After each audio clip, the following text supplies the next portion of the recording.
নমস্কার সবাইকে, আমার নতুন একটা রেসিপিতে আপনাদের সবাইকে স্বাগত। আপনারা সবাই কিরকম আছেন জানাবেন। আপনাদের সবার আশীর্বাদ ও ভালোবাসায় আমি মোটামুটি ভালোই আছি।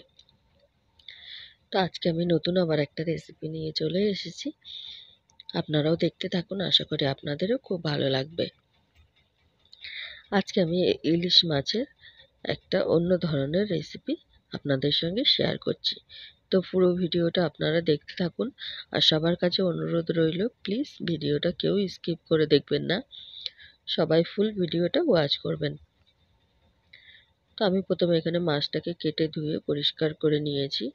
নিয়ে এবারে নুন আর হলুদ মাখিয়ে নিচ্ছি। আর মাছটার পেটে কিন্তু অনেকটা ডিম হয়েছিল, ডিমটাতেও একটু নুন হলুদ মাখিয়ে নিচ্ছি। ডিমটা একটু ভেজে নেব। আর ভিডিওর শুরুতেই বলে রাখি, যদি আমার ভিডিওগুলো ভালো লাগে অবশ্যই একটা লাইক, কমেন্ট, শেয়ার, চ্যানেলটাকে সাবস্ক্রাইব করে আমার পাশে থাকবেন। আর নতুন পুরনো সকল বন্ধুদের অনেক অনেক অনেক ভালোবাসা আমার পাশে থেকে আমাকে এতটা সাপোর্ট করে নিয়ে যাওয়ার জন্য। তো মাছটাতে নুন হলুদ মাখিয়ে রেখেছি। আর এখানে নিয়ে নিয়েছি আমি পোস্ত, কাজু বাদাম আর কিশমিশ। আমি কিন্তু এখানে 3 চামচ পোস্ত নিয়েছি, আর নিয়েছি 4টে কিশমিশ, আর নিয়েছি ওই 8-10টা মতো কাজু বাদাম।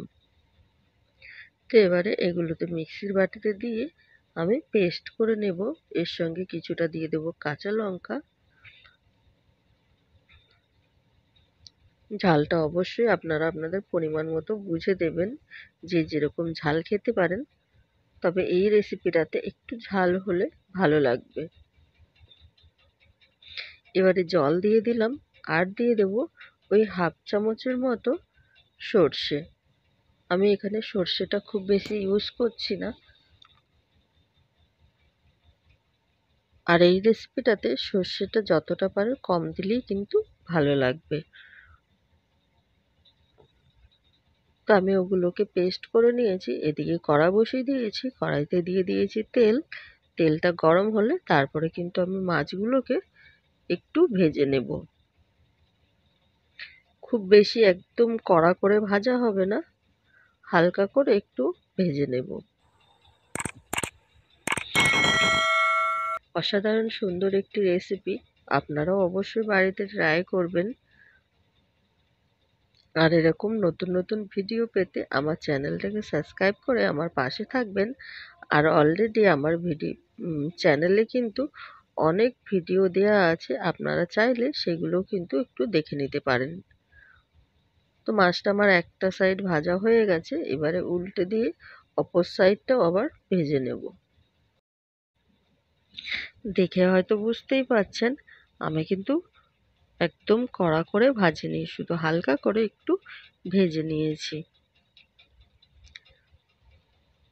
তো এরকম করেই আমার মাছগুলো ভাজা হয়ে গেলে এই ব্যাচটা তুলে নিয়ে পরের যে মাছগুলো আছে সেগুলোও কিন্তু আমি একই রকমভাবেই ভেজে নেব। এই রেসিপিটা রান্না করতে আমাদের কিন্তু খুব বেশি মশলার এখানে দরকার পড়বে না।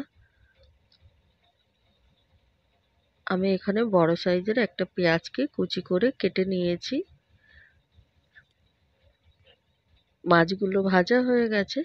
এরপরে আমি যে বড় সাইজের পেঁয়াজটাকে কুচি করে রেখেছি সেই পেঁয়াজটাকে তেলের উপরে দিয়ে একটু হালকা ভেজে নেব। তার আগে আমি এখানে একটু দিয়ে দেবো কালো জিরে ফোড়নে। খুব অল্প পরিমাণে একটু কালো জিরে ফোড়ন দিয়ে দেব।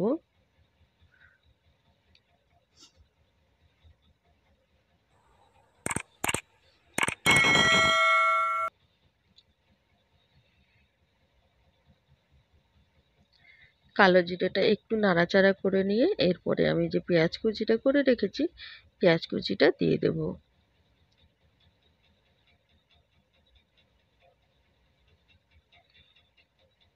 আমি এখানে হলুদ ব্যবহার করব না, মানে একদমই যে ব্যবহার করব না সেটা নয়, শুধু ওই 1/2 চামচেরও কম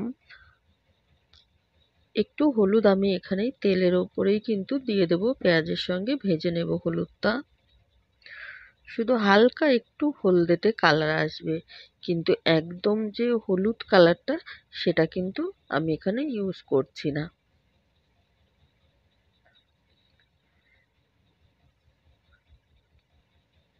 দেখলে বুঝতেই পারবেন যে আমি কতটুকু হলুদ দিয়েছি। দেখুন, সামান্য একটু হলুদ দিয়েছি, ওই 2 চিমটি মতো হয়তো হবে। আর দিয়ে দিলাম এখানে পরিমাণ মতো লবণ। লবণটা অবশ্যই আপনারা আপনাদের পরিমাণ ও স্বাদ বুঝে দেবেন।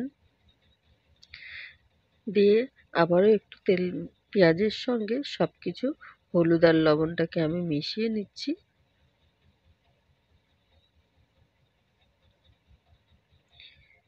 পেঁয়াজটা কিন্তু আমার ভাজা হয়েই এসেছে।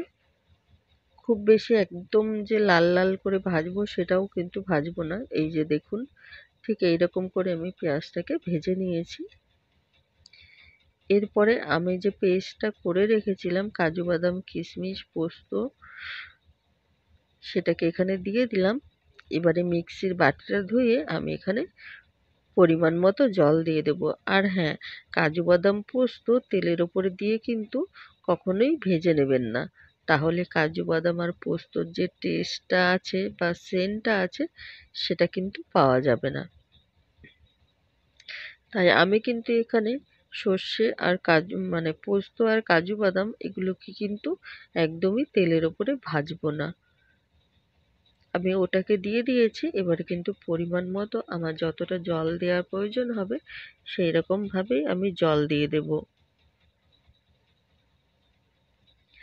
দেখুন, ঠিক এই রকমই কিন্তু কালারটা হবে। খুব বেশি হলুদ দিলে কিন্তু ভালো লাগবে না।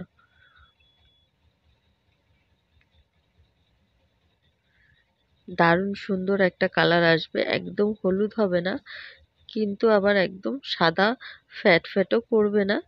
দারুণ সুন্দর একটা কালার আসবে।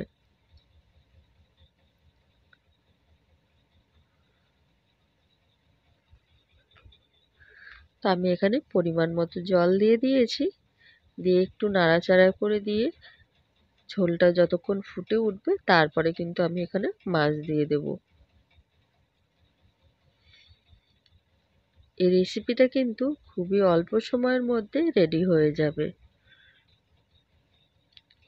এখানে আমি দিয়ে দেব একটু চিনি আর দিয়ে দিলাম কয়েকটা কড়াইশুঁটি।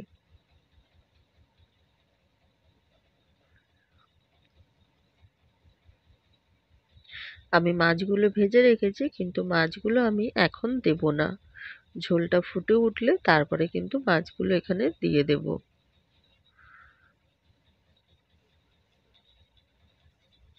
সামান্য পরিমাণে অল্প করে একটু মিষ্টি দিয়ে দেব।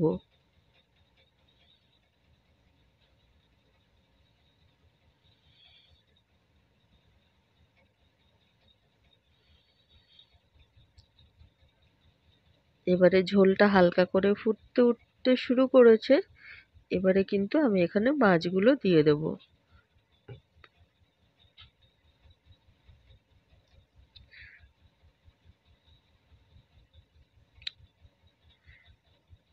এবারে মাছ আর ঝোল খুব ভালো করে কিন্তু আমি একসাথে ফুটিয়ে নেব 3 থেকে 4 মিনিটের মতো। আমি একটু ঢাকা দিয়ে দেব। ঢাকা দিয়ে 3-4 মিনিটের মতো আমি ফুটিয়ে নেব। দিয়ে দিলাম এখানে গোটা কয়েকটা কাঁচা লঙ্কা। আর এই লঙ্কাগুলোকে যখন ভাতের সঙ্গে মেখে খাওয়া হবে তখন কিন্তু দারুণ লাগবে। তো আমার রেসিপিটা কিন্তু একদমই রেডি হয়ে গেছে। আমি এরকমই গ্রেভি রাখবো, এর থেকে আর বেশি শুকনো করলে ঠান্ডা হলে এটা একদমই শুকিয়ে যাবে। দেখুন কি দারুণ এসেছে না কালারটা। তো এই ছিল আজকে আমার ভিডিও। আপনারা জানাবেন আমার রেসিপিটা কিরকম হয়েছে, আর অবশ্যই বাড়িতে ট্রাই করবেন। তো সবাই ভালো থাকবেন, সুস্থ থাকবেন, সাবধানে থাকবেন। দেখা হবে আবার নতুন একটা ভিডিওর সাথে।